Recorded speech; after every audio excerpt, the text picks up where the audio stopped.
International airport, और वो तमाम पार्टिसिपेंट्स जिन्होंने हमें इस्लामाबाद या सियालकोट या इवन लाहौर से भी ऑनलाइन ज्वाइन किया है, उन सबको भी मैं शुक्रिया अदा करना चाहूँगा। मूविंग फॉरवर्ड, आज हमारे साथ जो स्पीकर होंगे during the session, mister Zaheer Abbas साहब हैं, जो कि डोमेन ऑफिसर हैं पाकिस्तान सिंगल विंडो में। उनके साथ जो हमें सेशन का डेमोन्स्ट्रेशन देंगे, सिस्टम का डेमोन्स्ट्रेशन देंगे, मिस्टर हुसैन शाही साहब हैं, एसोसिएट बिजनेस एनालिस्ट हैं। मिस्टर शहजाद खुदा साहब हैं, जो कि senior business analyst. Bird flow मैं आपको बताना चाहूंगा कि किस तरीके से हम इस सेशन को इस सेशन का फ्लो होगा। वेलकम नोट होगा सर जहीर अब्बास साहब के थ्रू, उसके बाद हम इंट्रोडक्शन बताएंगे अबाउट एफएससीआरडी मॉड्यूल, वॉक थ्रू दिखाया जाएगा आपको पीएसडब्ल्यू पोर्टल का, क्वेश्चन आंसर सेशन होंगे, सेशन होगा, उसके बाद एंडिंग रिमार्क्स होंगे एट द लास्ट। इस वक्त आप सबके माइक्स म्यूटेड है, जैसे कि मैंने स्टार्ट में बताया था। वन बाय वन हम आपके क्वेश्चन को एंटरटेन करेंगे।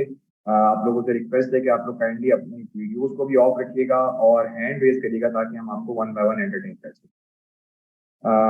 एक बहुत ज्यादा फ्रीक्वेंट हमारे पास क्वेरी आती है कि सेशन के बाद हमें अगर कोई क्वेरी आ रही है तो हमें किससे कांटेक्ट करना है। तो आप लोगों से रिक्वेस्ट है कि काइंडली ये ईमेल एड्रेस सेव कर लें, support@psw.gov.pk। फोन नंबर है 02111117779। जैसे कि मैंने आपको बताया, मॉडरेटर ऑफ द सेशन मैं हूं, मेरा नाम फैसल हुसैन है, मैं असिस्टेंट मैनेजर हूं इन्वायरमेंट डिपार्टमेंट से। आप मेरा ईमेल एड्रेस भी सेव कर सकते हैं, faisal.hussain@psw.gov.pk। मेरा contact number 0368900329। Once again thank you so much. अब मैं रिक्वेस्ट करूंगा मिस्टर जहीर अब्बास साहब से कि वो काइंडली पार्टिसिपेंट्स को ब्रीफ करें। Thank you so much, over to you sir.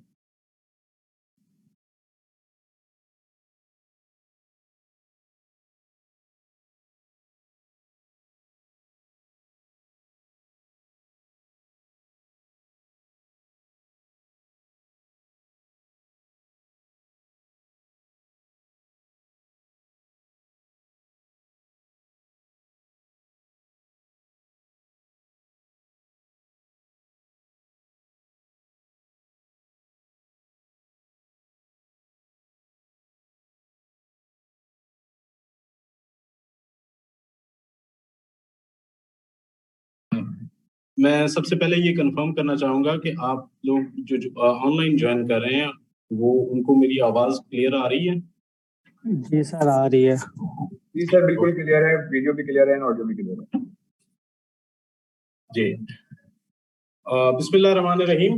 My name is Zahir Abbas and I am Additional Collector Customs, currently working as Domain Officer with the Pakistan Single Window. सबसे पहले तो मैं शुक्रिया अदा करना चाहूँगा हमारे collectorate of customs, Allama Iqbal international airport AFU का, उनकी मैनेजमेंट का, अप्रेजमेंट कलेक्ट्रेट की मैनेजमेंट का, कि जिन्होंने PSW के साथ मिलकर पॉसिबल किया है कि वो हम आप लोगों के साथ इंटरेक्ट कर सकें। और आपको बेसिक मकसद आज के सेशन का है, PSW के थ्रू लॉन्च कर चुके हैं कराची से, उसको रोल आउट करने जा रहे हैं लाहौर, सियालकोट और इस्लामाबाद से। तो उसके लिए ये जरूरी था कि हमारे जितने भी स्टेक होल्डर्स हैं इस सिस्टम के, उनके साथ इंटरेक्ट किया जाए, उनको बताया जाए, उनको मतलब एक तरह का वर्क थ्रू दिया जाए कि इस सिस्टम को आपने ऑपरेट कैसे करना है, और अगर इसमें आपको कोई इश्यूज आते हैं तो उसके लिए आपने कहाँ पे कैसे कांटेक्ट करना है। तो मैं पहले एक ब्रीफ ओवरव्यू दूंगा, क्योंकि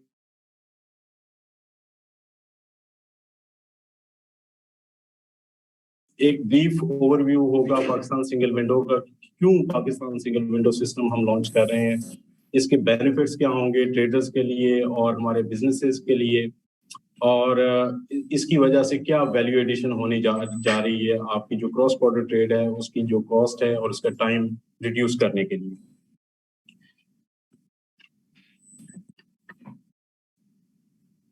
Recording in progress. ये उसका नहीं वो अच्छा हुआ। ये ब्रीफ एक स्कीम ऑफ द प्रेजेंटेशन है जहाँ पे हम स्टार्ट करेंगे with the introduction to the PSW। PSW system है क्या, इसकी कॉन्टेक्स्ट और कॉन्सेप्ट क्या है और क्यों हम इसको इम्प्लीमेंट कर रहे हैं, इसका वैल्यू और स्कोप क्या है, कि आगे आकर मतलब जाकर जब PSW सिस्टम फुली इम्प्लीमेंट हो जाता है और ऑपरेशनल हो जाता है तो हमारे बिजनेस के लिए, हमारे मैन्युफैक्चरर्स के लिए, हमारे एक्सपोर्टर्स के लिए, इंपोर्टर्स के लिए इसके क्या बेनिफिट्स और पीएसडब्ल्यू की मेन फीचर्स क्या हैं और वो कैसे इस कॉस्ट को और इस टाइम टू ट्रेड को कम करने में हमारी हेल्प करेंगी। और फाइनली जो आज का हमारा मेन एजेंडा है कि एफएससीआरडी के मॉड्यूल को जो हम लॉन्च करने जा रहे हैं उसका एक कंप्लीट वॉक थ्रू देंगे कि आपने उस सिस्टम को किस तरह से ऑपरेट करना है, किस तरह से अगर आपने लाइसेंस या परमिट अप्लाई करना है, इन्वेस्टमेंट अप्लाई करनी है या उसका रिलीज ऑर्डर अप्लाई करना है विद द एफएससीआरडी, तो आप उसको किस तरह से अप्लाई कर सकते हैं। एट द सेम टाइम ये सेशन हमारा जो हमारे एफएससीआरडी के ऑफिसर्स हैं उनके लिए भी है, हमारे कस्टम्स ऑफिसर्स के लिए भी है कि वो जो रिक्वेस्ट उनके पास रिसीव होगी उसको उन्होंने प्रोसेस कैसे करना है सिस्टम से, उसकी इन्वेस्टमेंट अगर उन्होंने इशू करनी है या रिलीज ऑर्डर इशू करना है तो वो सिस्टम में किस तरह से कौन कौन से स्टेप्स उन्होंने फॉलो करने हैं और किस तरह से उन्होंने रिलीज ऑर्डर इशू करना है। तो अगर हम पीएसडब्ल्यू की बात करें या नेशनल सिंगल विंडो सिस्टम की बात करें तो नेशनल सिंगल विंडो का जो कॉन्सेप्ट है वो ये है कि जैसे आप जानते हैं कि जब भी इंपोर्ट या एक्सपोर्ट करनी होती है किसी ट्रेडर ने तो उसको मल्टीपल स्टेक होल्डर्स के साथ, मल्टीपल एजेंसीज के साथ, डिपार्टमेंट्स के साथ इंटरेक्ट करना पड़ता है। मुख्तलिफ जगह पे वो डॉक्यूमेंटेशन उसको प्रोवाइड करनी पड़ती है। वही डॉक्यूमेंट्स जब वो कस्टम्स को सबमिट कर रहा है उसी तरह के डॉक्यूमेंट्स बाकी किसी डिपार्टमेंट से कोई लाइसेंस या परमिट लेना है तो वो डॉक्यूमेंट्स उस डिपार्टमेंट को भी दे रहा है। फिर उसके अलावा जो प्राइवेट स्टेक होल्डर्स हैं like the shipping lines, terminal operators, freight forwarders, उनको भी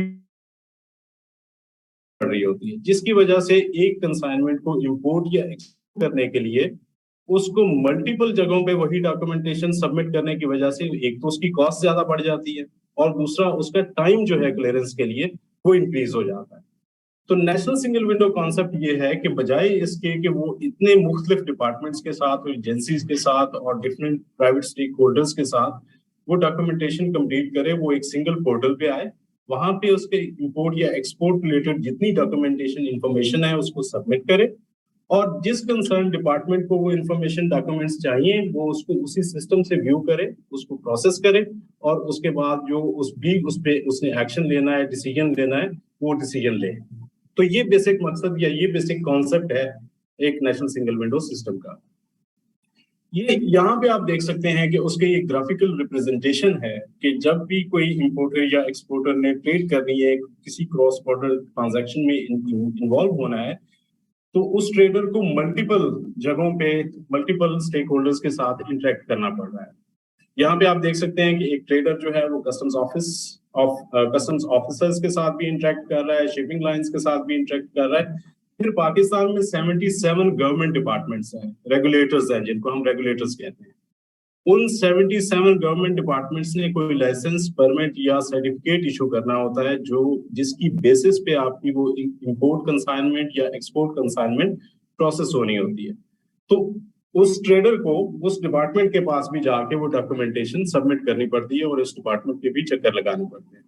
फिर इसी तरह से टर्मिनल ऑपरेटर्स हैं, बैंक्स हैं, फॉरेन एक्सचेंज रेगुलेशंस के हवाले से आपको बैंक्स के साथ भी इंटरेक्ट करना पड़ता है और इंश्योरेंस कंपनीज हैं, ट्रांसपोर्टर्स हैं। तो एक ट्रेडर को एक कंसाइनमेंट इंपोर्ट या एक्सपोर्ट करने के लिए कोई 10-12 मुख्तलिफ जो एंटिटीज हैं उनके साथ अपनी डॉक्यूमेंटेशन कंप्लीट करनी पड़ती है और हर एक के साथ वो यहाँ पे आप देख सकते हैं कि आपस में इन डिपार्टमेंट्स का, इन एजेंसीज का कोई इंफॉर्मेशन एक्सचेंज सिस्टम नहीं है कि अगर उसने एक जगह पे डॉक्यूमेंटेशन दी है तो वो डॉक्यूमेंटेशन जो है वो दूसरी एजेंसी या दूसरा जो स्टेक होल्डर है वो भी उसको व्यू कर सके और उसी की बेसिस पे डिसीजन ले सके।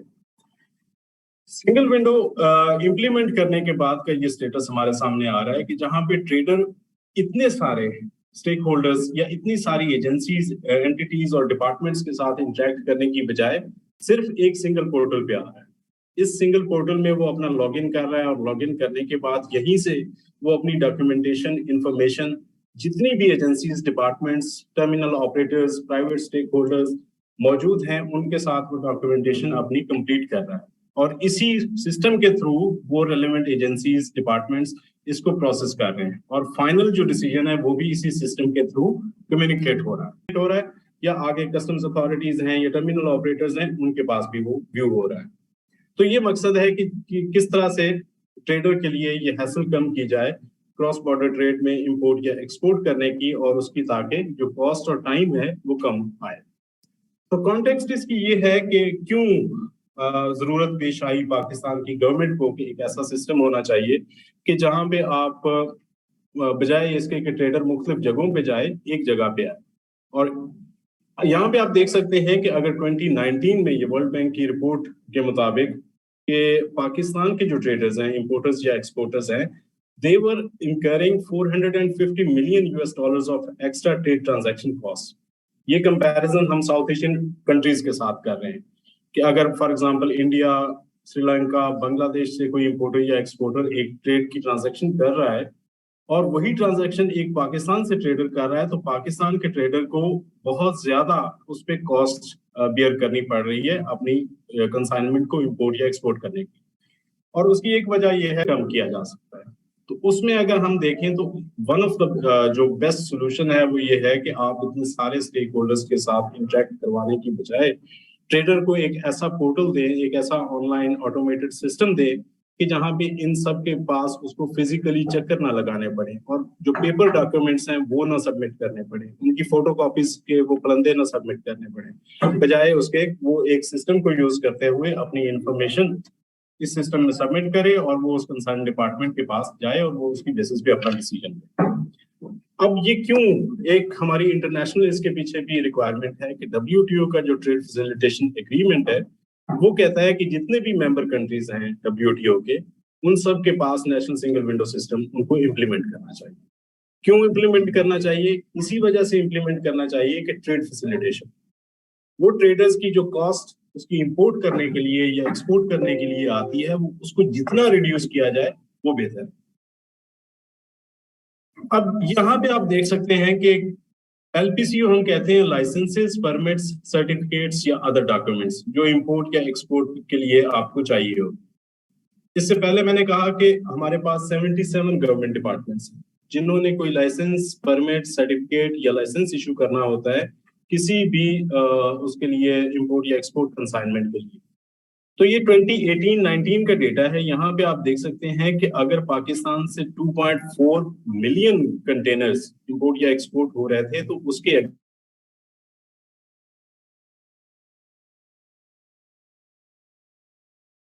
टोटल ट्रांजैक्शन थी कंटेनर्स की, तो उसके अगेंस्ट 21 लाख डॉक्यूमेंट्स थे जो आपको इन डिफरेंट डिपार्टमेंट से प्रोसेस करवाने हों। और इतना ह्यूज क्वांटम ऑफ LPCOs अगर आप एक ऐसे सिस्टम में प्रोसेस करवा रहे हैं कि जहां पे आप एक पेपर एप्लीकेशन किसी डिपार्टमेंट में लेके जा रहे हैं और वहां से वो पेपर बेस्ड उसकी सारी प्रोसेसिंग हो रही है, तो it takes a lot of time. तो इसकी वजह से उसकी जो टाइम के साथ साथ उसकी जो कॉस्ट है, जैसे आपके डेमरेज चार्जेस हैं, डिटेंशन चार्जेस हैं, वो भी ट्रेडर को ऐड होते जाते हैं, जिसकी वजह से वो इंटरनेशनल ग्लोबल मार्केट में अगर उसने अपने आप को एस्टेब्लिश करना है तो वहां पे वो कंपेटिटिव नहीं रहता। ये हमारा टोटल रेगुलेशंस का फ्रेमवर्क है। आप यहाँ पे देख सकते हैं कि 67% of the total imports into Pakistan are regulated, 12% of all exports. और अगर हम इसमें स्टेट बैंक की रेगुलेशंस को भी ऐड कर लें तो हमारी 100% जो इंपोर्ट या एक्सपोर्ट ट्रेड है वो रेगुलेटेड है। उस पर किसी न किसी डिपार्टमेंट ने कोई लाइसेंस, परमिट, सर्टिफिकेट या कोई ऐसा डॉक्यूमेंट इशू करना है कि जिसकी बेसिस पे वो इंपोर्ट या एक्सपोर्ट की कंसाइनमेंट क्लियर होनी है। फिर उसके बाद इंक्लूसिव एग्जामिनेशंस हैं, सैम्पलिंग्स हैं, डिफरेंट एजेंसीज उसमें इन्वॉल्व हैं, including customs, anti narcotics force और अदर ट्रेड रेगुलेटर्स, जैसे डिपार्टमेंट ऑफ प्लांट प्रोटेक्शन हो गया, फेडरल सीड सर्टिफिकेशन डिपार्टमेंट है, drug regulatory authority of Pakistan है। तो उन्होंने भी उस कंसाइनमेंट को एग्जामिन करना है, इंस्पेक्ट करना है, अपने सैंपल ड्रॉ करने हैं, उसका टेस्ट करना है और उसकी बेसिस पे उन्होंने अलाउ करना है कि ये कंसाइनमेंट रिलीज हो सकती है या नहीं हो सकती। ओवरऑल ऑब्जेक्टिव्स, जिस तरह से पहले हमने बात की कि मेजर ऑब्जेक्टिव जो आपके सिंगल विंडो सिस्टम इंप्लीमेंट करने का पाकिस्तान में है, वो मेजर ऑब्जेक्टिव है कि किस तरह से हम जो ट्रेड के लिए या ट्रेडर्स के लिए जो कॉस्ट टू ट्रेड है उसको कम कर सकते हैं। और इसको हम कैसे कम कर सकते हैं कि हम एक end to end clearance system दें कि जहां पे ट्रेडर को अपना डिक्लेरेशन फाइल करने से लेके उसकी क्लियरेंस तक जितना प्रोसेस है सारा ऑटोमेटेड प्रोसेस है। कहीं पे उसको पेपर या वो जो फिजिकल डॉक्यूमेंटेशन है उसकी जरूरत पेश ना है, किसी फिजिकली जाने की जरूरत ना रहे। अगर हम इस तरह से अपने सिस्टम को एस्टेब्लिश कर लेते हैं, इम्प्लीमेंट कर लेते हैं, तो हम अपना ट्रेडर को कॉस्ट या उसकी जो टाइम है उसको रिड्यूस कर सकते हैं। तो ये एक बेसिक, अगर आप कहें कि पाकिस्तान सिंगल विंडो की इम्प्लीमेंटेशन के पीछे जो सबसे बड़ा ऑब्जेक्टिव है वो यही ऑब्जेक्टिव है। यहाँ पे आप देख सकते हैं कि इसकी आउटकम्स के फायदे, ये नहीं है कि इससे सिर्फ प्राइवेट सेक्टर को फायदा है और गवर्नमेंट सेक्टर को फायदा नहीं है, या गवर्नमेंट सेक्टर को फायदा है और प्राइवेट सेक्टर को फायदा नहीं है। गवर्नमेंट के लिए है कि effective and efficient deployment of resources, कि जहां पे आप वो मतलब आपके पास ह्यूमन रिसोर्सेज कम है, तो आप अगर एक मैनुअल पेपर बेस्ड एनवायरनमेंट में काम कर रहे हैं तो आप उतने क्वांटम को या उतने वॉल्यूम को आप हैंडल नहीं कर सकते जितनी एफिशिएंटली आप उसी प्रोसेस क्वांटम को या उसी वॉल्यूम को आप एक ऑनलाइन ऑटोमेटेड सिस्टम के थ्रू हैंडल कर सकते हैं। इंक्रीज इंटेग्रिटी एंड ट्रांसपेरेंसी, आपको एक ऑटोमेटेड ऑनलाइन सिस्टम जो है वो ट्रांसपेरेंसी देता है। फिर उसके बाद इम्प्रूव ट्रेडर कंप्लायंस, और उसका बेनिफिट एक और गवर्नमेंट के लिए ये है कि आपकी जो कंप्लायंस है वो इम्प्रूव होती है। आपको सिस्टम में विजिबल है कि कौन से ट्रेडर ने आपको कौन सा सर्टिफिकेट या लाइसेंस प्रोवाइड करना है, ताकि उसके बगैर वो अपनी कंसाइनमेंट क्लियर भी ना करवा सके और वो उसको जल्दी इश्यू, तो दोनों के लिए वो फायदा है। फिर करेक्ट रेवेन्यू यील्ड, आपके गवर्नमेंट के लिए जो है आपके रेवेन्यू यील्ड्स को बढ़ाने के लिए एक बेहतर मौका है। Predictability for the private sector, कि पहले से प्राइवेट सेक्टर का अगर कोई ट्रेडर इंपोर्टर या एक्सपोर्टर है तो उसको पता हो कि मतलब उसने उसकी कंसाइनमेंट के साथ क्या होने वाला है। तो ये आपको जो एक ऑनलाइन सिस्टम होगा, ये एक ऑटोमेटेड सिस्टम होगा, उसमें जब अपना डिक्लेरेशन फाइल करेगा कोई ट्रेडर, तो उसको पता होगा कि मेरा ये वाला डिक्लेरेशन तो कस्टम्स के पास है और कस्टम्स इसको प्रोसेस कर रहा है और इस पे अपनी जो भी उसने असेसमेंट या एग्जामिनेशन करनी है वो कर रहा है और उस पे अपना डिसीजन ले रहा है। इसके साथ साथ मेरा जो परमिट इशू होना है वो इस डिपार्टमेंट में पेंडिंग है और उस पे ये डिपार्टमेंट ये एक्शन ले रहा है। तो that will give you the visibility, transparency and efficiency and competitiveness. तो ये मकसद है इसका बेसिकली आपका। फिर इसकी लीगल बेसिस कि अगर हम ये पूरा सिस्टम इंप्लीमेंट कर रहे हैं तो क्या is there any law behind this, तो यस।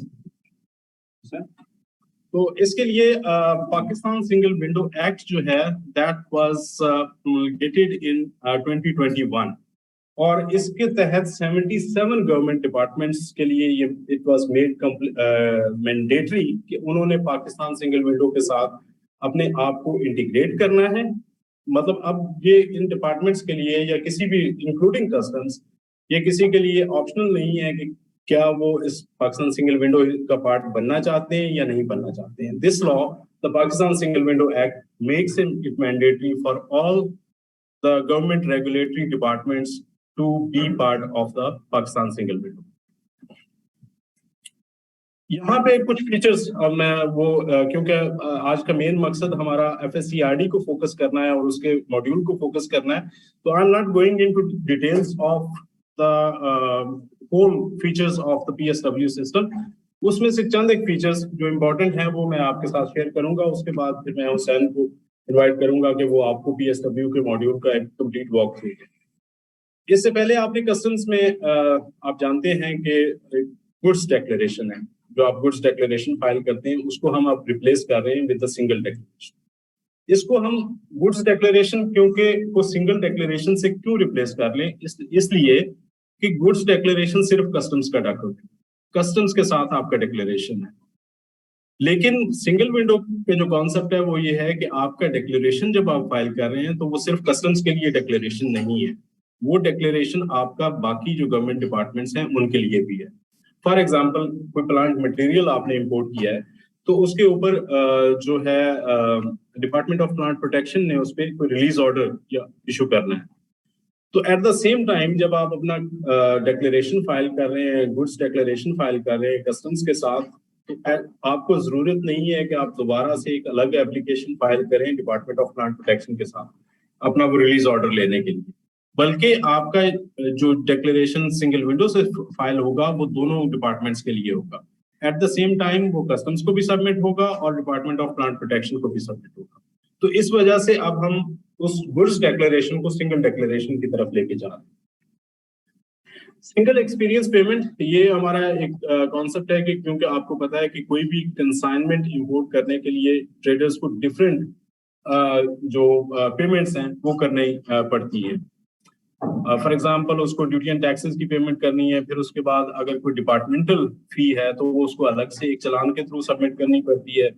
फिर अगर कोई लैब की फी आ जाती है तो वो अलग पेमेंट होती है, टर्मिनल ऑपरेटर्स की अलग पेमेंट होती है। तो इन पेमेंट्स को भी सिंगल विंडो उस पे लेके जा रहा है कि जब आपकी फाइनली कंसाइनमेंट रिलीज हो, आपकी गेट आउट स्टेज पे जाए, तो उस वक्त आपके पास एक वन सिंगल पेमेंट का एक मैसेज आए और आप उसके अगेंस्ट पेमेंट करें। तो वो जितने डिपार्टमेंट्स की अपनी अपने उनके जो भी पेमेंट्स हैं वो उन हेड्स में ऑटोमेटिकली ट्रांसफर हो जाए। लेकिन ट्रेडर के लिए क्या हो कि वो एक ही पेमेंट कर रहा हो, अपने जो बैंकिंग एप्स है या अपने बैंक के थ्रू सिर्फ एक पेमेंट के थ्रू वो पेमेंट करे और उसको बार बार या 4 या 5 चक्कर बैंक के ना लगाने पड़े।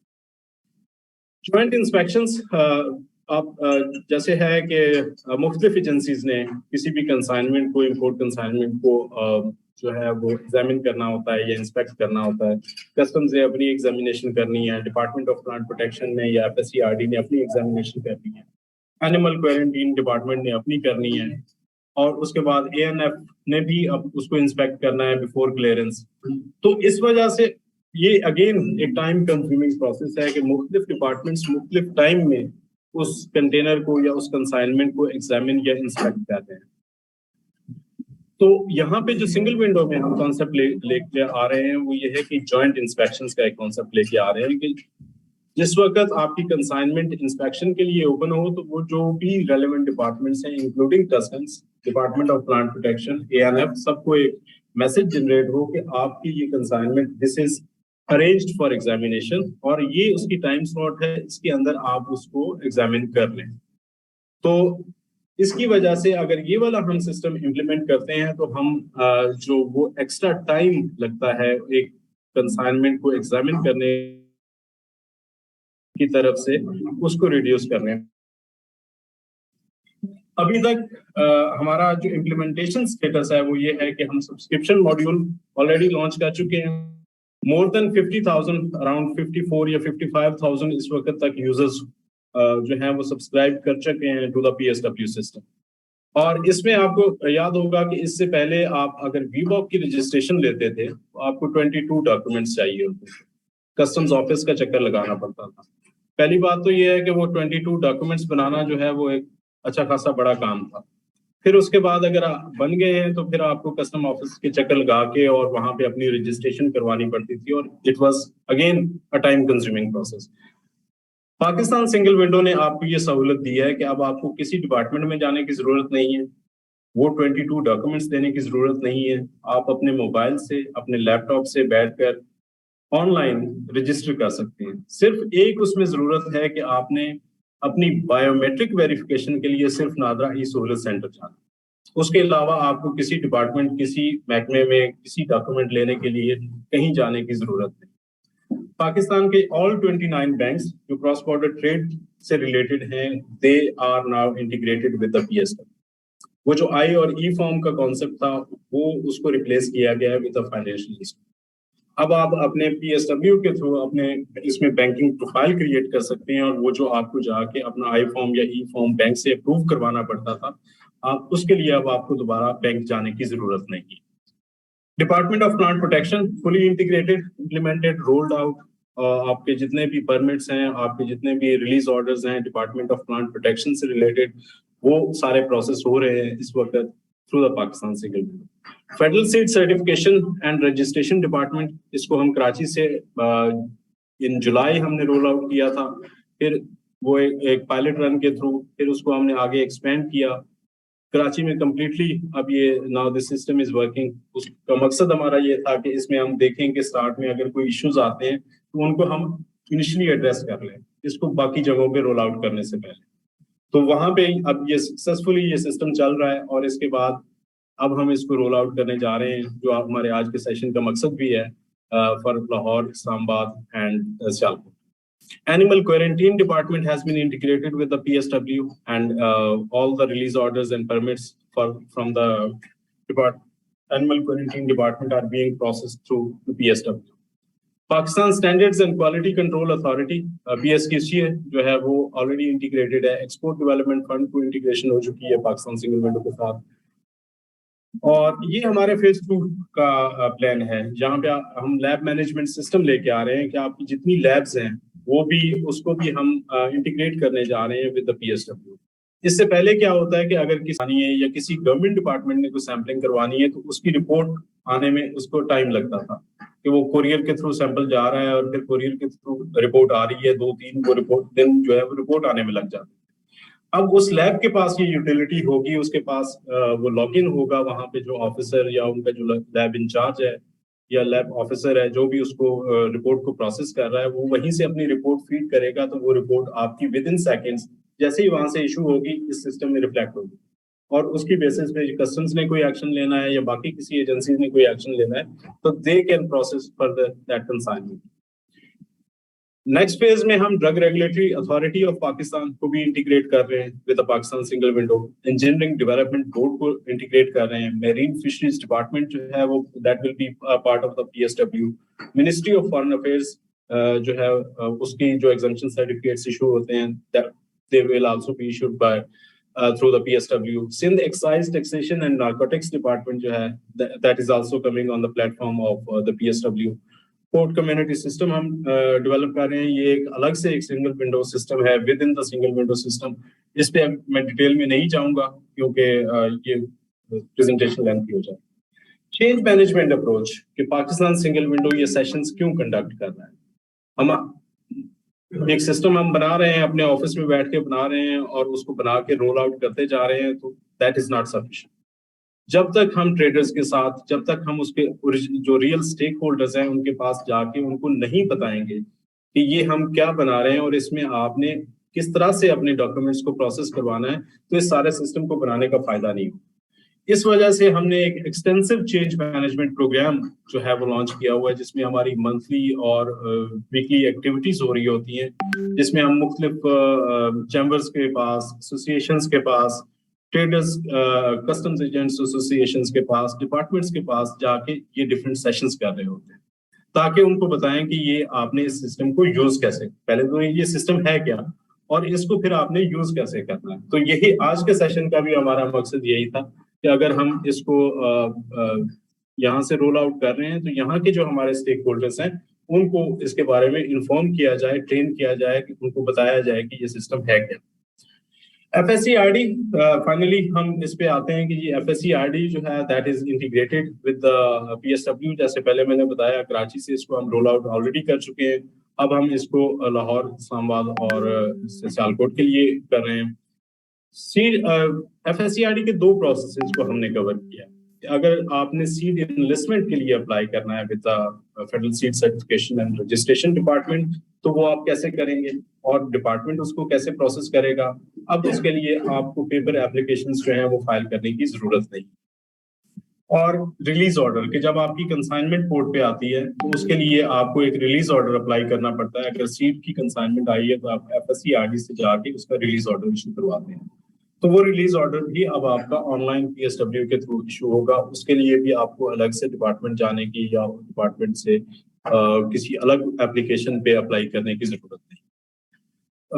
यूजर रजिस्ट्रेशन ये अभी हमारा अंडर डेवलपमेंट है। इसमें हम FSCRD के साथ आपने एज इंपोर्टर एक्सपोर्टर अपनी बिजनेस रजिस्ट्रेशन भी करवानी होगी। इन्वेस्टमेंट से पहले आपकी बिजनेस रजिस्ट्रेशन जरूरी है कि आप उसके साथ एज इंपोर्टर एक्सपोर्टर रजिस्टर्ड हो। तो इस वाले प्रोसेस को भी हम PSW में यूजर रजिस्ट्रेशन सिस्टम के थ्रू लेके आ रहे हैं, लेकिन ऊपर वाले 2 प्रोसेसेस जो है वो they are up and running, इस पे हम काम कर रहे हैं। नेक्स्ट फेज में हम जो प्लान कर रहे हैं FSCRD के लिए इंपोर्ट, अभी हमने मॉड्यूल जो है वो इनका लॉन्च कर दिया है और रोल आउट हो चुका हुआ है।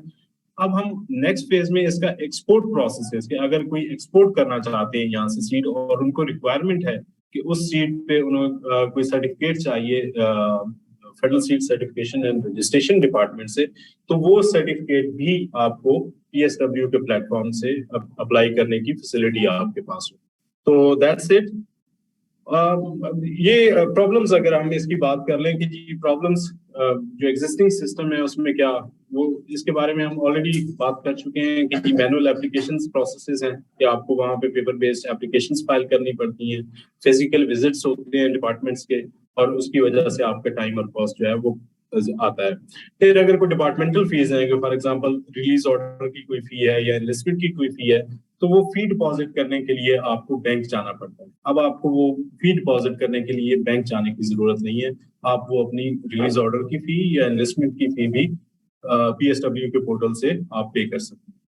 सैंपल्स जो रिस्क मैनेजमेंट एक और सिस्टम है कि जैसे जैसे FSCRD अपने रिलीज ऑर्डर्स को और अपनी इन्वेस्टमेंट्स को प्रोसेस करता जाएगा, एक डेटा कलेक्ट होता जाएगा डिपार्टमेंट के, एक ऑटोमेटेड मतलब सिस्टम के अंदर एक सिस्टम जनरेटेड डेटा, उसकी बेसिस पे आने वाले टाइम में FSCRD के पास प्रोफाइलिंग का एक सिस्टम होगा कि कौन से ट्रेडर्स हमारे ऐसे हैं कि जिन्होंने कहीं कोई मिसकैलकुलेशंस नहीं की, कहीं कोई कॉन्ट्रावेंशंस नहीं की, और उसकी बेसिस पे वो उनकी डिसीजन मेकिंग जो है वो फर्दर इंप्रूव होगी और उन ट्रेडर्स को वो प्रायोरिटी पे लेके आएंगे कि जी इनको हमने जल्दी से जल्दी क्लियर करना है। तो ये benefits for the traders and government हम ट्रेडर्स और FSCRD हम ऑलरेडी डिस्कस कर चुके हैं। Thank you very much. अब मैं हुसैन शाही जो हमारे बिजनेस एनालिस्ट हैं, जो FSCRD का मॉड्यूल हम डिजाइन किया है हमने सिस्टम में, उसका एक कंप्लीट वॉक थ्रू देंगे आपको, एप्लीकेशन फाइल करने से लेकर उसके फाइनल रिलीज ऑर्डर और इन्वेस्टमेंट इशू होने तक आपने किस तरह से उसको फाइल करना है, किस तरह से वो प्रोसेस होगी। FSCRD के ऑफिसर्स भी हमारे पास बैठे हैं, उनके लिए भी एक ट्रेनिंग सेशन है कि जी आपके पास जब वो रिक्वेस्ट आएगी सिस्टम में तो आपने उसको किस तरह प्रोसेस करना है, और फाइनली जो उसकी आउटकम है या वो जो रिलीज ऑर्डर है या वो सर्टिफिकेट है वो आपके पास कैसे आएगा और उसको आपने अपने डिक्लेरेशन के साथ कैसे कंज्यूम करना है। Over to you Hussain please. जी thank you so much sir Zaheer. मैं एक चीज ऐड करना चाहूंगा कि एक पार्टिसिपेंट है हमारे पास ऑनलाइन, मिस्टर शमी। मैं उनसे रिक्वेस्ट करूंगा कि आप काइंडली अभी हैंड रेज ना करें, ठीक है। सेशन के एंड पे हम आपको प्रॉपर टाइम देंगे फॉर क्वेश्चन आंसर, तो तब तक के लिए आप पहले सेशन को पूरा अटेंड कर लें, उसके बाद फिर हम आपके क्वेश्चन को कैटर कर लेंगे। Thank you so much.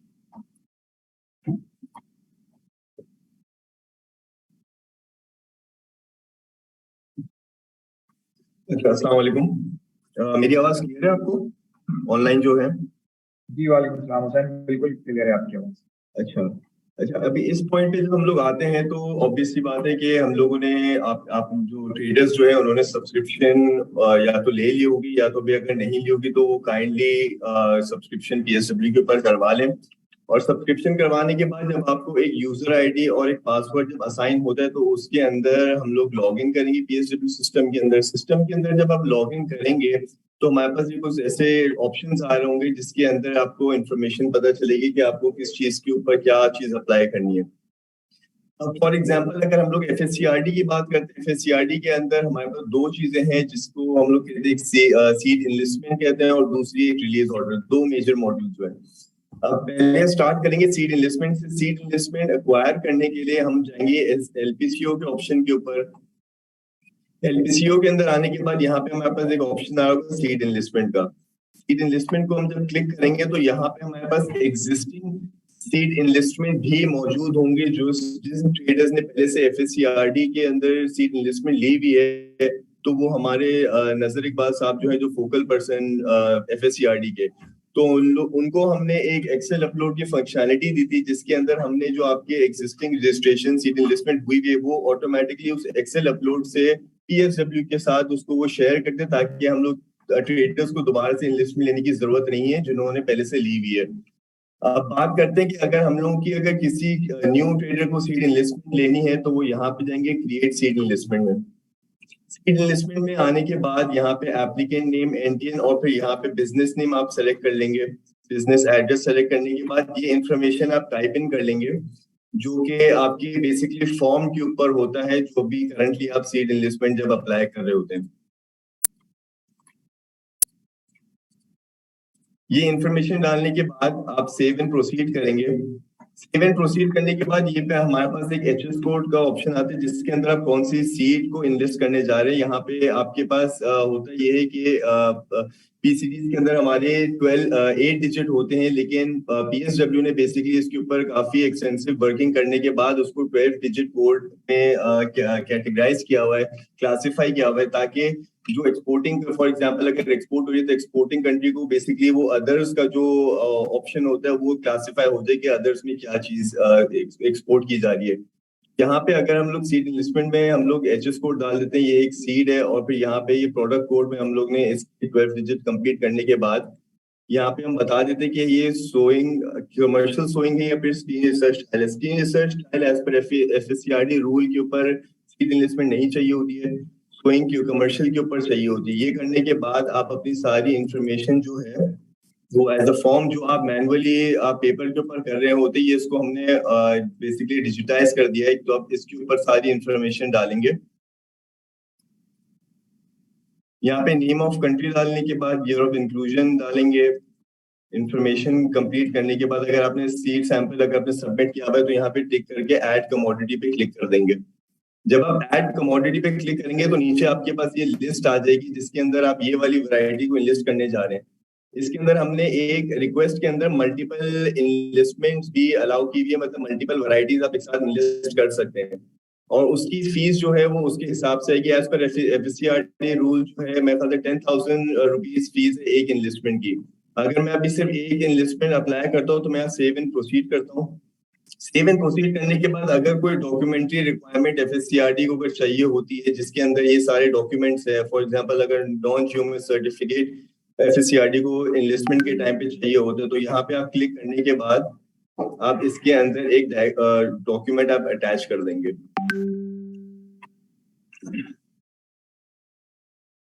Attach करने के बाद जब आप सबमिट पे क्लिक करेंगे यहाँ पे आपको जिस तरह मैंने सिर्फ अभी एक सीड इन्वेस्टमेंट के लिए अप्लाई करा तो यहाँ पे 1 आ रहा होगा और अमाउंट जो है 10,000 रुपीज पर सीड इन्वेस्टमेंट आ रही होगी। जब आप उसको प्रोसेस करके कॉन्फर्मेशन आएगी उसको आप यस कर देंगे।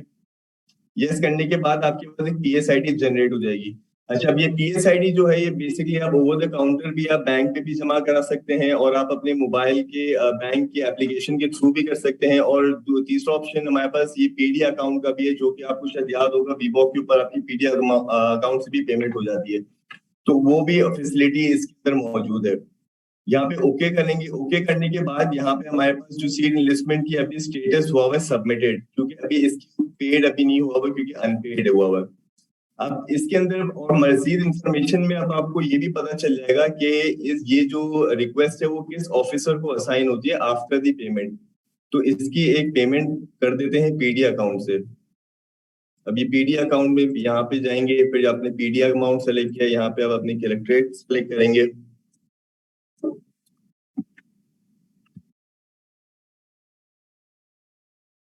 करने के बाद आप कंफर्मेशन कर देंगे। पीडी अकाउंट से आपकी पेमेंट हो जाएगी सीड इन्वेस्टमेंट के 10,000 रुपीज। जैसे आप पेमेंट करेंगे तो उसके बाद आप वापस एलपीसीओ के अंदर आएंगे और आपने जो सीड इन्वेस्टमेंट की रिक्वेस्ट की थी उसी को ओपन करेंगे। यहाँ पे आपके पास स्टेटस चेंज हो गया असाइन टू ऑफिसर, मतलब अब ये रिक्वेस्ट जो है अब आप ऑफिसर के पास चले गए। अब ऑफिसर इसके ऊपर अपनी ड्यू डिलिजेंस करके जो जो अगर फॉर एग्जांपल कोई भी अगर एक्स्ट्रा डॉक्यूमेंट्री रिक्वायरमेंट्स अगर होती है तो वो भी बेसिकली डॉक्यूमेंट कॉल कर सकता है और अपनी पूरी ये कंप्लीट करने के बाद वो फिर आपको सीड इन्वेस्टमेंट ग्रांट करता है। अब यहाँ पे ऑप्शन भी आपके पास बेसिकली आपको नजर आ रहा होता है कि यहाँ ऑफिसर का नेम भी बता रहे होते हैं किस ऑफिसर को ये असाइन हुई भी आपकी सीड इन्वेस्टमेंट। इस रिक्वेस्ट के अंदर देखेंगे ये सारी वही इंफॉर्मेशन है जो आपने सीड इन्वेस्टमेंट के टाइम के ऊपर डाली थी, और ये आपकी यहाँ पे एक विजिट है जो कि आपने जो डॉक्यूमेंट अटैच किया था वो एज ए ट्रेडर आपको फिर यहाँ शो हो रहा होता है। फॉर एग्जाम्पल अगर इस रिक्वेस्ट के अगेंस्ट में किसी एफएससीआरडी कंसर्न ऑफिसर ने अगर कॉल डॉक्यूमेंट किया है, मतलब कोई एडिशनल डॉक्यूमेंट्स उन्होंने मांगे, तो ये हमारे एक ऑप्शन है ये ट्रेडर इनबॉक्स का। इस इनबॉक्स को आप क्लिक करेंगे और ओपन जब करेंगे तो यहाँ पे आपके पास सारे मैसेजेस आ रहे होंगे। ये बेसिकली एक फंक्शनैलिटी है जिसके अंदर जो जो ऑफिसर या जो जो डिपार्टमेंट का ऑफिसर कुछ भी परफॉर्म करेगा, फॉर एग्जांपल अगर उसने कॉल डॉक्यूमेंट किया है या फिर अगर उसने सीड इन्वेस्टमेंट को अप्रूव किया है या आरओ को अप्रूव किया है, रिजेक्ट किया है, इसके अंदर सारी इंफॉर्मेशन इसके अंदर आ रही होती है।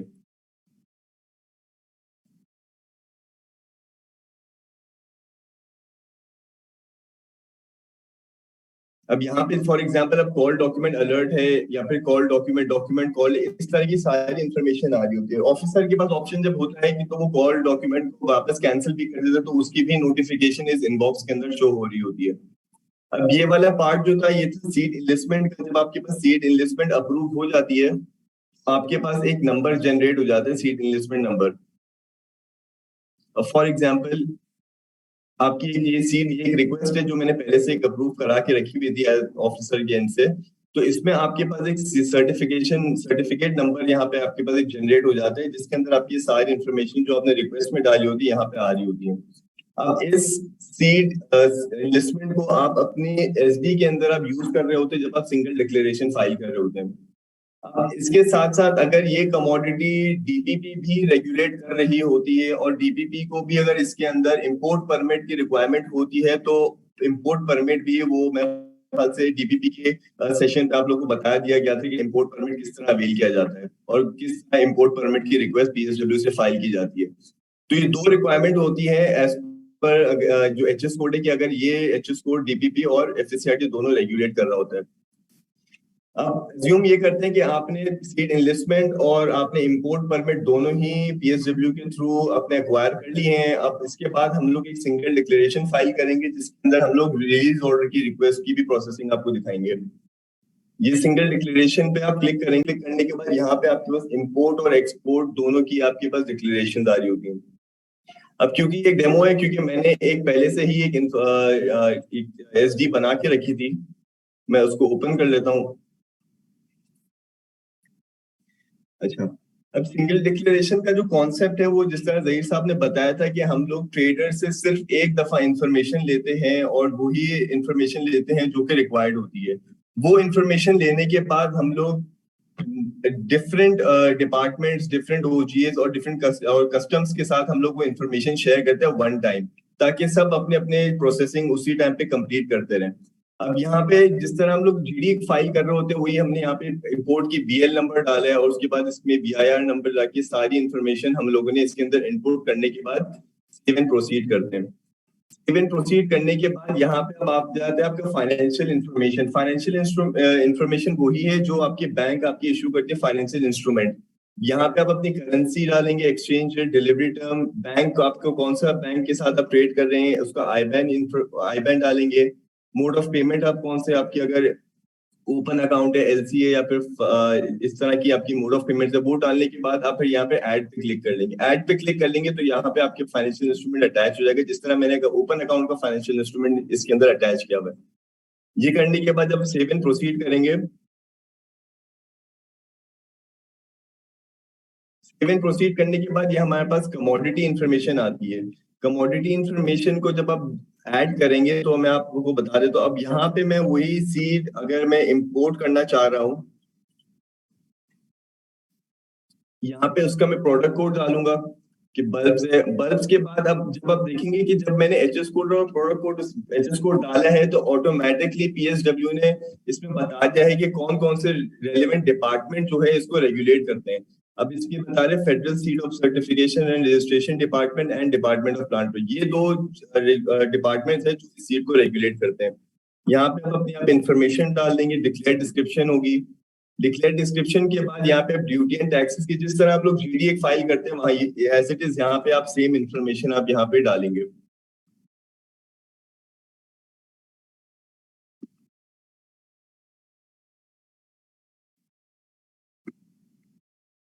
इंपोर्ट टाइप बताएंगे, कमर्शियल है, नॉन कमर्शियल, और ओरिजिन बताएंगे आप। ओरिजिन बताने के बाद अगर आपके कोई एसआरओ एग्जेम्पशन है तो फिर आप वो यहाँ पे इनपुट कर देंगे, और अगर नहीं है तो आप यहाँ पे आ जाएंगे ओजी रिक्वायर्ड इन्फॉर्मेशन। अब ये थोड़ा सा इंपॉर्टेंट इसलिए है क्योंकि देखें इसके अंदर जो आपकी इंफॉर्मेशन यहाँ पे ली जा रही है, ये आप देखेंगे जो ट्रीटमेंट अब्रॉड है और जो आपकी एडिशनल इंफॉर्मेशन है ये basically department of plant protection की फील्ड्स है। मतलब कि ये वाली information department of plant protection को चाहिए होती है at the time of filing of SD, और बाकी आपकी साइंटिफिक नेम, लॉट नंबर, या एफएससीआरटी की इंफॉर्मेशन है। तो जब आप ये सिंगल डिक्लेरेशन सबमिट करते हैं तो जो relevant information with respect to the department उन लोगों को चली जाती है। अब यहाँ पे मैं कमर्शियल स्विंग डाल के, लॉट नंबर ये ऑप्शनल है तो फिर मैं यहाँ पे इंफॉर्मेशन डाल देता हूँ बल्ब्स। और फिर इन दोनों को अग्री करके गेट डॉक्यूमेंट्री रिक्वायरमेंट्स। अच्छा, अब ये वाली डॉक्यूमेंट्री रिक्वायरमेंट्स वो रिक्वायरमेंट्स है जो कि डिपार्टमेंट को चाहिए होती है। फॉर एग्जांपल अभी ये वो वाली रिक्वायरमेंट्स नहीं है जो कस्टम्स को चाहिए होती है, वो आगे आएंगी। अब इसके अंदर डीपीपी बोलता है कि इंपोर्ट परमिट चाहिए होगा मुझे फॉर इंपोर्ट, तो फिर मैं यहाँ पे सेलेक्ट करूंगा, यहाँ पे मेरे पास लिस्ट ऑफ इंपोर्ट परमिट्स आ जाएंगी जो कि मैंने पहले से पीएसडब्ल्यू के ऊपर ली हुई है। यहाँ आने के बाद ये हमारे पास ऑप्शन भी है, इसको हम देख सकते हैं कि कौन सा इंपोर्ट परमिट आप इसमें टैग करने जा रहे हैं। ये सारी इसकी कंडीशन इंफॉर्मेशन इस पे आ रही होती है, इसके अंदर सारी विजिट के थ्रू आप सारी इंफॉर्मेशन और भी देख सकते हैं। अब यहाँ पे मैं एक इंपोर्ट परमिट सेलेक्ट कर लेता हूँ। सेलेक्ट करने के बाद अब सीड इनलिस्टमेंट की बात करते हैं। अब सीड इनलिस्टमेंट के अंदर जिस तरह मैंने आपको पहले से एक इनलिस्टमेंट ली हुई है, तो यहाँ से मैं इस इनलिस्टमेंट को सेलेक्ट करूंगा। फिर जो एडिशनल डॉक्यूमेंट जो मैंडेटरी डॉक्यूमेंट्स है वो फिर यहाँ मैं इसको अटैच कर दूंगा।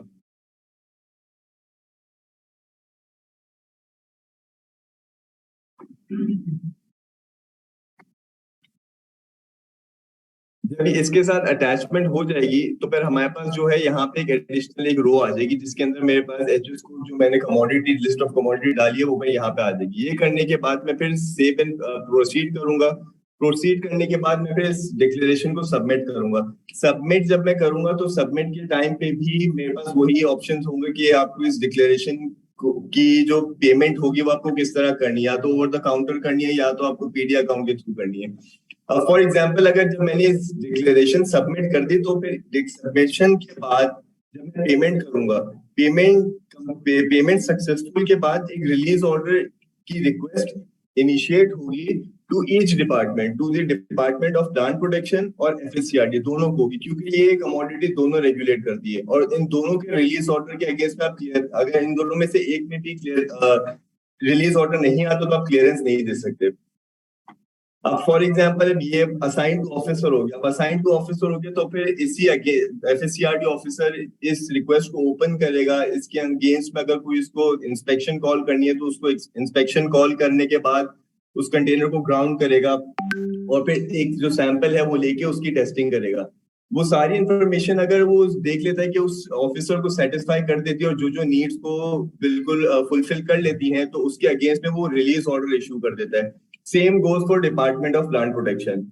रिलीज ऑर्डर देने के बाद मैं आपको दिखाता हूँ, रिलीज ऑर्डर जब मिल जाता है तो फिर यहाँ पे फॉर एग्जांपल ये मैंने एक रिलीज ऑर्डर की अप्रूवल एज एन एफएससीआरडी ऑफिसर मैंने करवाई थी क्योंकि डेमो है। तो यहाँ पे मेरे पास एक ऑप्शन आ जाएगा प्रिंट डाउनलोड सर्टिफिकेट का। अब जो सर्टिफिकेट है वो इस तरीके का लगता है, मैं आपको वो भी दिखा देता हूँ।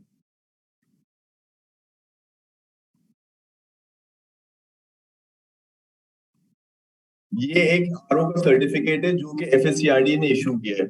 अब इसके अंदर जो है ये वो सारी इंफॉर्मेशन है एज पर एफएससीआरडी रूल्स की, जो जो इंफॉर्मेशन रिक्वायर्ड होती है एक सर्टिफिकेट के ऊपर आरओ के, उसके अंदर सारी मौजूद है। और ये है QR code protected. QR code protected basically हम लोग ने इसलिए रखा है ताकि इस आरओ की आपकी ऑथेंटिसिटी पता चले कि ये कोई फॉर्ज या फिर कोई डुप्लीकेट या फिर कोई ऐसा कोई डॉक्यूमेंट नहीं है जिसको एक गलत उस पर यूज किया जा सके। तो तभी इस क्यूआर कोड को अगर स्कैन करेंगे तो आपको डायरेक्ट इसका सोर्स का पता चल जाएगा कि ये कहाँ से इशू हुआ है और ये ऑथेंटिक है या नहीं है।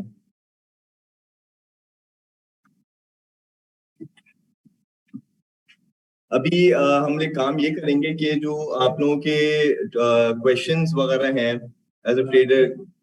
जी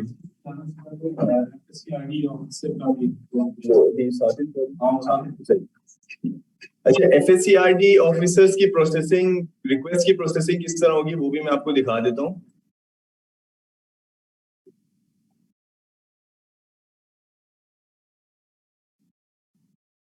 हुसैन, पहले ट्रेडर्स के मेरा ख्याल है क्वेश्चंस ले लेते हैं हम, के बाद एफएससीआरडी के जो ऑफिसर्स है उनको इस सेशन के एंड में उनको उनके जो वो है यूजर्स है वो उनका एप्लीकेशन दिखा देंगे। सर जी सर।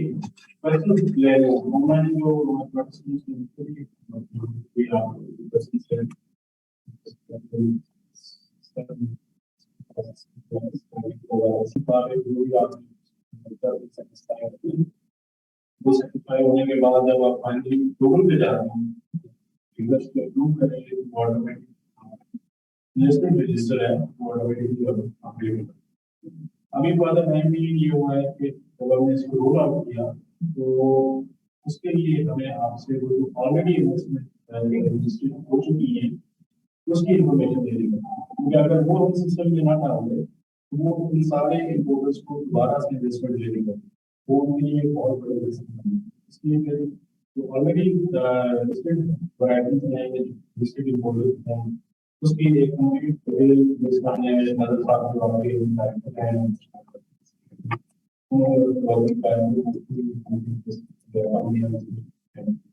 लेकिन इन फ्यूचर वो इन्वेस्टमेंट किसी आईडी के पोर्टल से अप्लाई होगी और पीएसडब्ल्यू के पोर्टल से अप्लाई होगी, तो जैसे ही फाइनल अप्रूवल होगी उसकी वो ऑटोमेटिकली रजिस्टर कर देगी।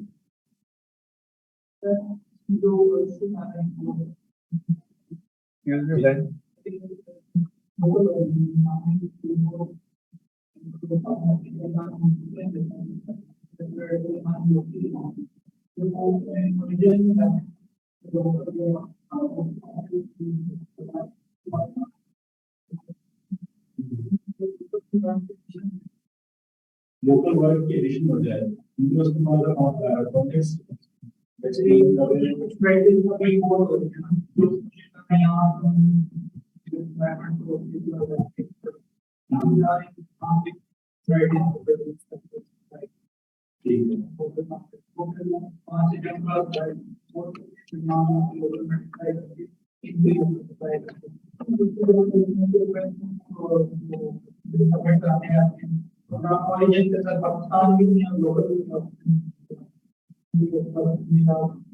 उस लोकल इन्वेस्टमेंट की बेसिस पे क्या उन्होंने वोट करने के बाद रिपोर्ट नहीं करते, उस पर देखना पड़ेगा कि क्या जरूरत है। ये सभी जो है बहुत सी चीजें उसमें आपकी जो लोकल इन्वेस्टमेंट है उसको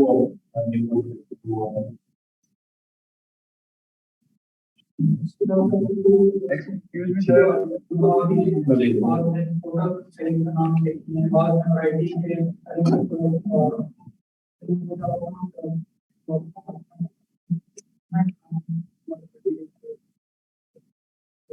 वो इस तरह के ऑलरेडी और आपकी लिस्ट में आप एफएससीआरडी के पास ये रोल है, वो जो इन्वेस्टमेंट ऑलरेडी ये उसको कमेंट कर सकते हैं। अगर कहीं कोई वोटर आपके पास रिक्वेस्ट लेके आता है कि मेरी इंफॉर्मेशन जो है आपने ये सब वो सही रिफ्लेक्ट नहीं हो रहा है, आप उसकी वजह से मुश्किल आ रहा है कि आपके पास आए कोई डॉक्यूमेंट्स लेके आएगा या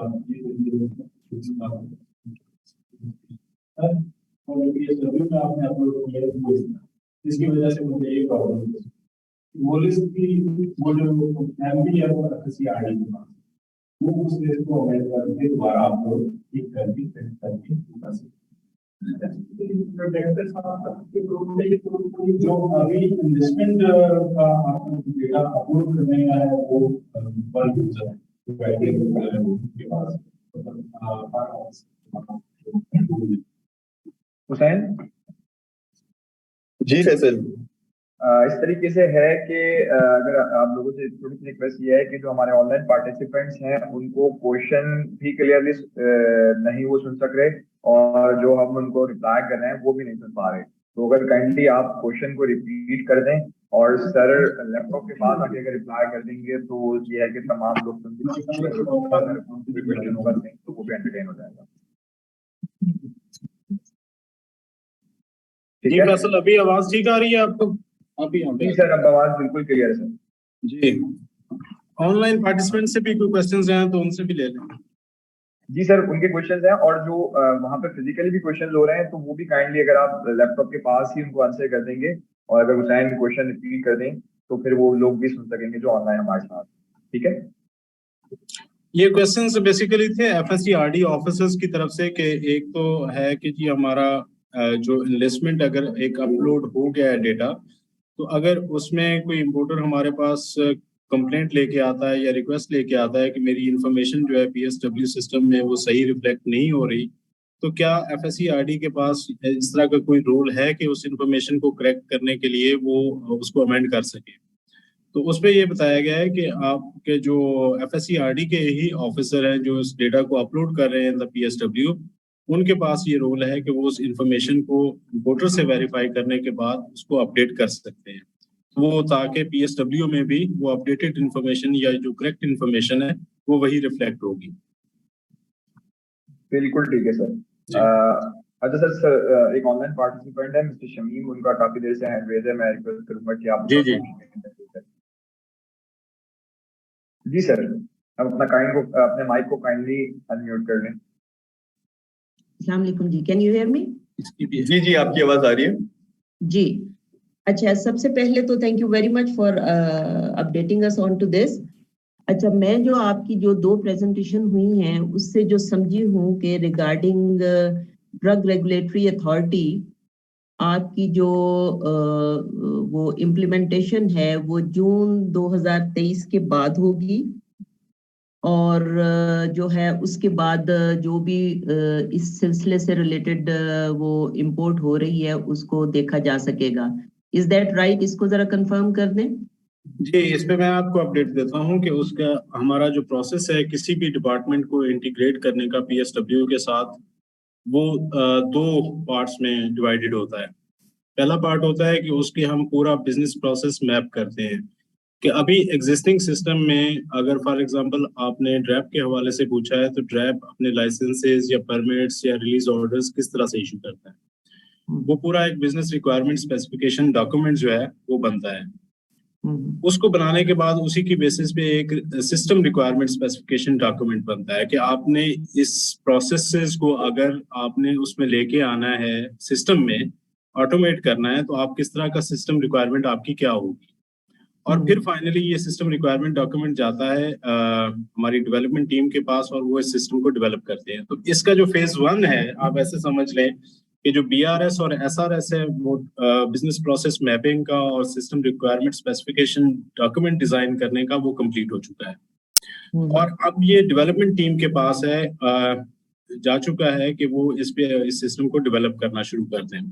तो अभी एग्जिस्टिंग मतलब वो बात आपके जो क्वेश्चन है कि अभी एग्जिस्टिंग आप ड्रैप से रिलेटेड लाइसेंसेज या परमिट्स PSW के थ्रू अप्लाई नहीं कर सकते जब तक कि ये सिस्टम डेवलप नहीं होता और ड्रैप जो है वो इंटीग्रेट नहीं होता। तो जैसे ही ये 2023 की जो टाइमलाइंस हैं जब ये कंप्लीट होती हैं तो वो ड्रैप के भी लाइसेंसेज और परमिट्स आप PSW के थ्रू ही अप्लाई कर सकेंगे। ओके, तो दूसरा पार्ट जो मेरा क्वेश्चन है वो ये है कि टेक्निकली अभी क्या होता है कि जो हम डिक्लेरेशन करते हैं, जो भी रिक्वायर्ड डॉक्यूमेंट होते हैं वो हम उस वक्त उसको अटैच करते हैं।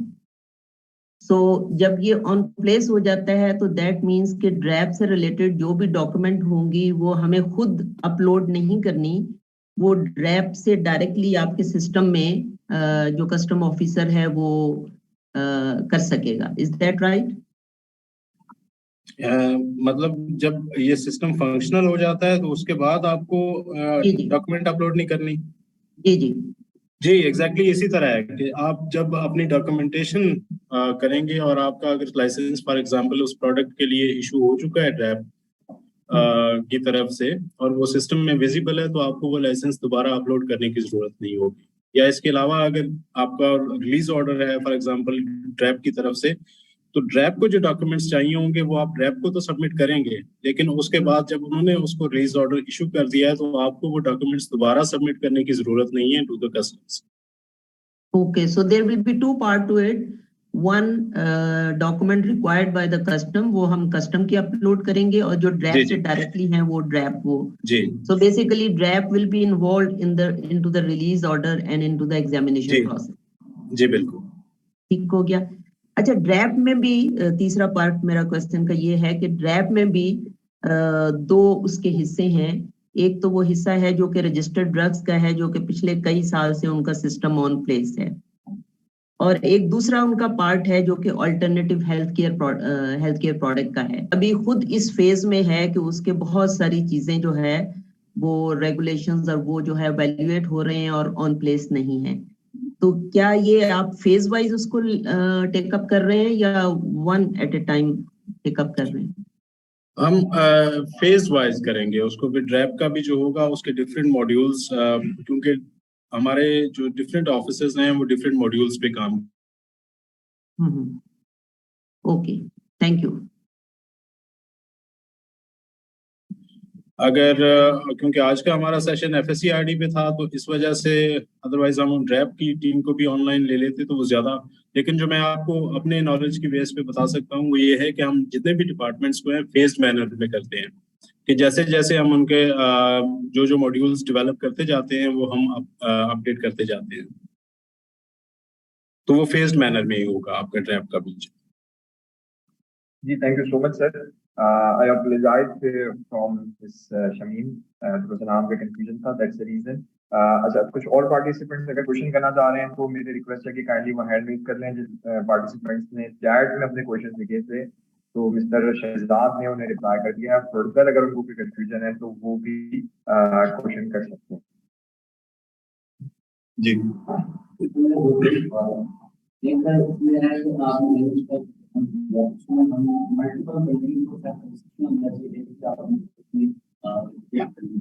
मल्टीपल कंट्रीज वाला हम लोगों ने इसको कंसिडर किया है। हम लोग की जो फोकल पर्सन है नजर साहब से बात हुई थी इस बारे में, तो इंशाल्लाह कि अनकरीब इस चीज को भी हम लोग इम्प्लीमेंट करेंगे कि अगर मल्टीपल कंट्रीज को हम लोग किस तरह लिस्टमेंट के अंदर डाल सकें। लेकिन ये है कि अनकरीब इसको भी हम लोग इम्प्लीमेंट करके इसके अंदर ऐड करेंगे। दूसरा मेरा है एक्सेस कोड। जी,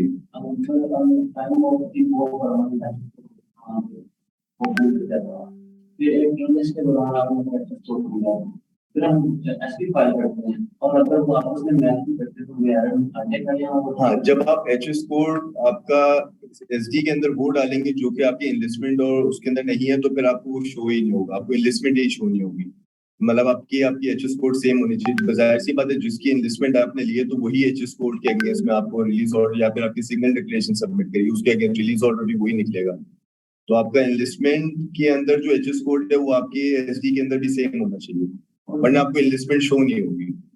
तो जो ऑलरेडी जो नॉलेज पहुंच चुके हैं वो तो हमारे यहाँ से एक्सप्लोर नहीं करेगा।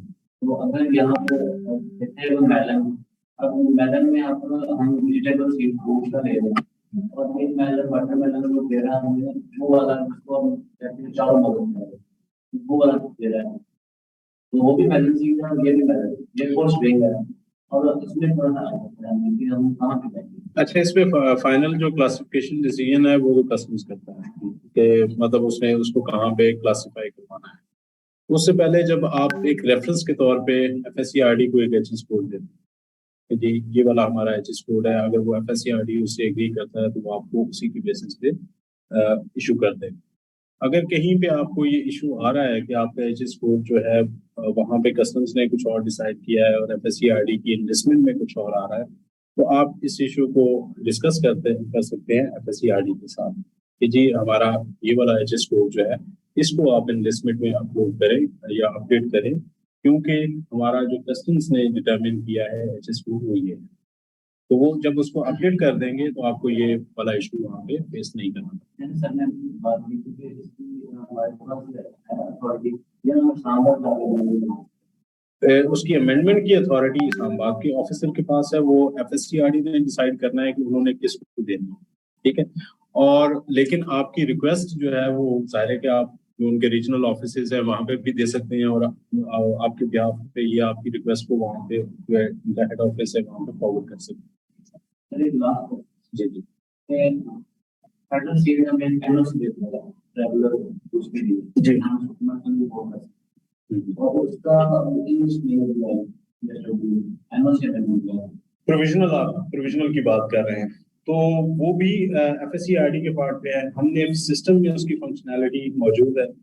आप वो इसी तरह से एज इन्वेस्टमेंट ही उसकी बाकी सारी इंफॉर्मेशन आएगी, लेकिन आगे FSCRD के जो ऑथराइज्ड ऑफिसर हैं जिन्होंने इस लिस्ट को अपडेट करना है, उनके पास है कि एक कॉलम्स का काम, उसमें वो अपने रिमार्क्स दे सकते हैं कि जी ये अभी सब्जेक्ट टू अप्रूवल है, फाइनल अप्रूवल है या प्रोविजनल है या व्हाटएवर जो भी उन्होंने उस पे अपना उनका डिसीजन है, तो उनके पास वो फंक्शनैलिटी मौजूद है। अगर वो आपको देते हैं तो वो उसको ऐड कर सकते हैं आपकी इन्वेस्टमेंट में, लेकिन PSW उसको जब सिस्टम जो है वो उसको एज इन्वेस्टमेंट ही कंसिडर करेगा। जी, इसके अलावा कोई हमारे पार्टिसिपेंट्स के ऑनलाइन सर, एक किसी के कोई participant क्वेश्चंस हैं? जी सर, एक क्वेश्चन है मुझे शहजाद ने उसको रिस्पॉन्ड भी किया है, बट मैं चाहता हूँ कि आप भी थोड़ा सा इसके ऊपर अपने व्यूज शेयर कर दें। ट्रेडर्स पूछ रहे हैं कि उनकी शिपमेंट जो है वो रिसीव होती है कराची पोर्ट पे, ठीक है, और वो बेस्ड है इन लाहौर, ठीक है। तो वो कस्टम एजेंट्स को हायर करते हैं। मोस्ट ऑफ द टाइम ये हो रहा है कि कस्टम एजेंट्स उनको फेक डॉक्यूमेंट्स प्रोवाइड कर देते हैं पेमेंट्स के, वो कोरियर कर देते हैं on the behalf of the trader, for example की examination of samples and certificates approval. तो हम किस तरह श्योर करें कि जो पेमेंट हमने सबमिट की है वो ऑथेंटिक है, वेरीफाइड है, किस तरीके से वो चीज़ों को देख सकते हैं? सर आपको वही समझ क्वेश्चन की मुझे असल में क्वेश्चन थोड़ा सा क्लियर नहीं है, लेकिन अगर आप चैट में ये क्वेश्चन लिखा हुआ है। जी, ये क्वेश्चन चैट में लिखा हुआ है। सर मैंने इसका जवाब दे दिया है, और तो ये है एहतशाम ज़हीर साहब, उनको क्लेरिफाई हो गया है। इस पे भी दे दें और सब, ताकि वो सबके साथ शेयर हो जाए। यहाँ पे भी दे दें जो क्वेश्चन है। जी सर, बेसिकली सर ये जो ट्रेडर है वो ये कहते हैं कि ये जो इनके क्लियरिंग एजेंट हायर करते हैं वो सम टाइम जो है फेक या वेक डॉक्यूमेंट्स की बेसिस पे इनसे पेमेंट क्लेम कर रहे होते हैं। तो इसके ऊपर जो है मोर और लेस यही सारा इनका क्वेश्चन इसके इर्द गिर्द घूमता है। तो इसका जवाब ये है कि पीएसडब्ल्यू के अंदर आपने जो क्लियरिंग एजेंट आपके साथ एसोसिएट किया है वो आपकी एनटीएन के साथ कुछ भी सिस्टम में कर रहा है वो आप विजिबल आपको रहेगा। फॉर एग्जांपल, वो अगर आपके एनटीएन के साथ एक सीड इनलिस्टमेंट की रिक्वेस्ट बना के ड्राफ्ट स्टेटस के साथ भी अगर रखता है, मतलब अभी तक सबमिट नहीं की, तो वो ही रिक्वेस्ट आपकी भी ग्रिड में शो हो रही होगी। और जब पेमेंट की बात आती है तो पेमेंट जैसे रिक्वेस्ट सबमिट होती है तो पीएसडब्ल्यू सिस्टम एक नोटिफिकेशन जनरेट करता है automatically to clearing agent as well as to trader कि इस सीड इनलिस्टमेंट के अगेंस्ट में एक पीएसआईडी जनरेट हुई है लेट से 10,000 की, इसके अगेंस्ट में आप पेमेंट कर ले। जब उसकी पेमेंट हो जाती है तो अगेन वही नोटिफिकेशन पेमेंट कंफर्मेशन की आपको और आपके क्लियरिंग एजेंट को दोनों को अपेयर हो रही होती है। उसकी ऑथेंटिसिटी ये है कि हमारे सिस्टम में जब पेमेंट हो जाती है और हम जब बैंक्स को मैसेज भेजते हैं कि इसके पैसे इतने जो है वो आप रिसीव कर ले, तो वहाँ से हमें जब एक्नॉलेजमेंट मैसेज आता है तो हम ये नोटिफिकेशन ट्रेडर या क्लियरिंग एजेंट को इशू कर देते हैं। अपार्ट फ्रॉम दैट, अगर पेमेंट हो गई और आपने 2-3 दिन बाद भी उसको लॉग इन किया है अपने सिस्टम को, तो आपकी रिक्वेस्ट के साथ assign to officer, approve, reject, इस तरीके के अगर स्टेटस आ रहे हो तो इससे आपको क्लियरली पता चल सकता है कि आपकी पेमेंट हुई है तो प्रोसेस हुआ है। क्योंकि as of now PSW pre payments पे चल रहा है। पहले पैसे पीएसडब्ल्यू लेगा एप्लीकेशन सबमिशन के एंड पे, फिर ही आपकी रिक्वेस्ट ऑफिसर को असाइन करेगा। और सिस्टम जो है एज पर रूल्स पैसे लेता है। इनलिस्टमेंट के जो आपके पैसे है वो पर वैरायटी 10,000 रुपये है, तो सिस्टम एक वैरायटी के 10 लेता है। लाइकवाइज अगर 2 है तो 20,000 लेता है। एफएससीआरडी के रिलीज ऑर्डर की कोई फीस नहीं है, तो उसके पैसे सिस्टम जनरेट नहीं करवाता, उसकी फीस 0 रहती है। लाइकवाइज जब आपकी एसडी की फी कैलकुलेट होती है तो जो एंड में, अब जैसे हुसैन ने आपको एसडी सबमिट करते हुए दिखाया था जो पीडी अकाउंट की इन्फॉर्मेशन आ रही थी, वो पूरी डिटेल्स आपके नोटिफिकेशन इनबॉक्स में आ जाती है। तो आई होप मैंने एहतशाम साहब आपका सवाल एड्रेस कर लिया है। रिक्वेस्ट करूंगा कि जितने हमारे साथ ट्रेडर्स या कस्टम एजेंट्स इस वक्त ऑनलाइन पार्टिसिपेट कर रहे हैं, अगर उनके कोई क्वेश्चन नहीं है तो आपको रिक्वेस्ट है कि वो काइंडली मीटिंग को लीव कर सकते हैं।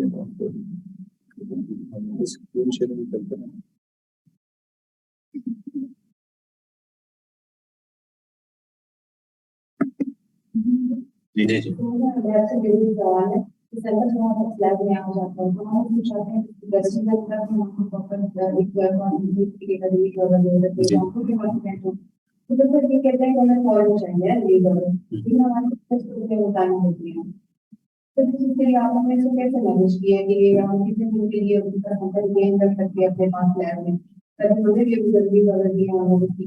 ये मैडम आपने मैनेज कर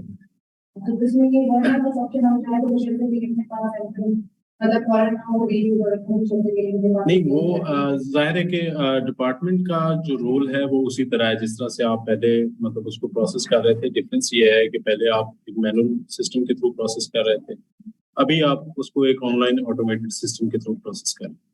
आपके पास ये रिक्वेस्ट सिस्टम में शो हो रही होगी कि आपको रिक्वेस्ट असाइन हुई है, तो आपके पास उसकी एक वैलिड जस्टिफिकेशन होनी चाहिए कि मतलब आपके ट्रेडर के पार्ट पे कोई इंफॉर्मेशन पेंडिंग है, कोई डॉक्यूमेंट पेंडिंग है, उसका लैब टेस्ट पेंडिंग है, तो ये है।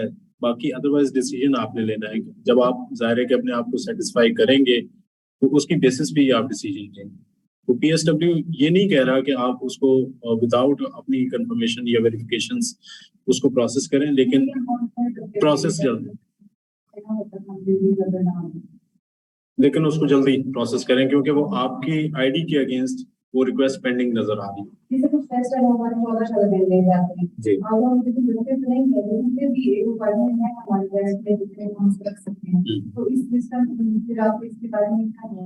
वो अगर आपकी डिपार्टमेंटल रिक्वायरमेंट है तो आप उसको कर सकते हैं, लेकिन आपके पास मतलब वही बात के सिस्टम में वो आपके अगेंस्ट शो हो रहा होगा कि जी मैडम को असाइन हुआ है या उनको असाइन हुआ है बाय नेम के और वो इतने दिन से पेंडिंग है। तो अगर इन केस आपके पास कोई मतलब उसके आता है क्वेश्चन आता है कि जी इतने दिन से क्यों पेंडिंग है, तो आपके पास उसकी एक मतलब जस्टिफिकेशन है कि जी मेरे पास ये इन्फॉर्मेशन अभी कंप्लीट नहीं है या ये डॉक्यूमेंटेशन कंप्लीट नहीं है, तो वो इस तरह का वो होना चाहिए। तो कोशिश करें कि जितना एज सून एज पॉसिबल उसको आप प्रोसेस कर सकें। उसे हम जितने भी कोई सेपरेशन टेस्ट है ये वाला सीधे मंगा रहे हैं, उसमें पहले से ये बता रहे हैं कि इतने दिन लेगा कितने लेगा, अब वो भी ये देना तो ले सकते। वो तो मेरे ख्याल है जेमिनेशन टेस्ट का तो जो आपको अप्लाई भी कर रहा है और वो उसमें जो प्रोसेस लगता है, तो वो तो जो आपके सीड इंपोर्टर्स हैं या जो आप सीड का बिजनेस कर रहे हैं उनको आइडिया है कि वो जेमिनेशन टेस्ट जो है अगर इसकी रिक्वायरमेंट है तो वो कितने दिन में प्रोसेस हो। जैसे आप ये वाली वर्किंग करें तो डैमेज को कम हो जाएगा जी। हम जैसे कि टाइम पे ले सकते हैं, ये हम हो सकता है। इसका मकसद ही ये है कि आपने उसका टाइम कम करना है। अगर वही टाइम आप उसमें एडजस्ट कर देंगे तो वो फायदा नहीं होगा। तो उसके लिए रिक्वेस्ट हमारी तरफ से भी यही है कि एज सुन एज पॉसिबल जब आपके पास कंप्लीट इंफॉर्मेशन आ गई है और आप इस पोजीशन में हैं कि उस पर डिसीजन ले सकें, तो उसको जल्दी से जल्दी प्रोसेस करें।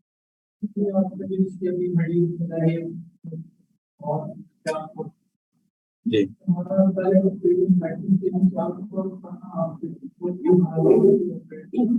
वो आपने हमें ऑफिसर्स देने हैं, मतलब आपने उसकी ऑफिस की रिक्वायरमेंट देनी है, हमने आपको यूजर रोल्स असाइन करने हैं। तो अगर वो प्रीवियसली आपका इस तरह से ऑपरेट हो रहा था तो विद इन सिस्टम भी उसको कैटर किया जा सकता है, लेकिन आप यूजर रोल्स बताएंगे कि जी इस ऑफिसर के पास हमारे सियालकोट का चार्ज भी होगा, तो वो आपने हमें कम्युनिकेट करना है। आपकी जो मैनेजमेंट है उन्होंने बताया, हम आपका यूजर रोल और लोकेशन वाइज उसको उसके साथ टैग करके तो यूजर रोल्स उसको असाइन करते हैं। उसके नया आईडी जी। फैसल ऑनलाइन अगर कोई क्वेश्चन और हैं तो हम लेते हैं, अदरवाइज फिर हम इसको एंड करते हैं। और एफएससीआरडी ऑफिसर्स जो हैं उनके लिए हम वो एक छोटा सा सेशन जो रिमेनिंग है सिर्फ स्पेसिफिक वो कर लेते हैं। जी सर, बिल्कुल ठीक है। मैं एक दफा अगेन रिक्वेस्ट कर देता हूँ, जितने भी हमारे पास ऑनलाइन पार्टिसिपेंट्स है इस वक्त, उनमें से जो एफएससीआरडी ऑफिसर्स और जो एएफयू स्टाफ है उनसे रिक्वेस्ट है कि वो काइंडली मीटिंग में रहें, और जो बाकी ट्रेडर्स एंड कस्टम एजेंट्स हैं उन सबसे रिक्वेस्ट है कि आप लोगों का जो प्रीव्यू था और आप लोगों के लिए जो डेमोन्स्ट्रेशन थी वो हम दिखा चुके हैं और हमने कुछ अदर सेशन भी आपको एंटरटेन कर दिए हैं। तो the meeting is over for all the traders and custom agents. आप लोगों से रिक्वेस्ट है कि काइंडली आप मीटिंग को लेफ्ट करें। जी जी।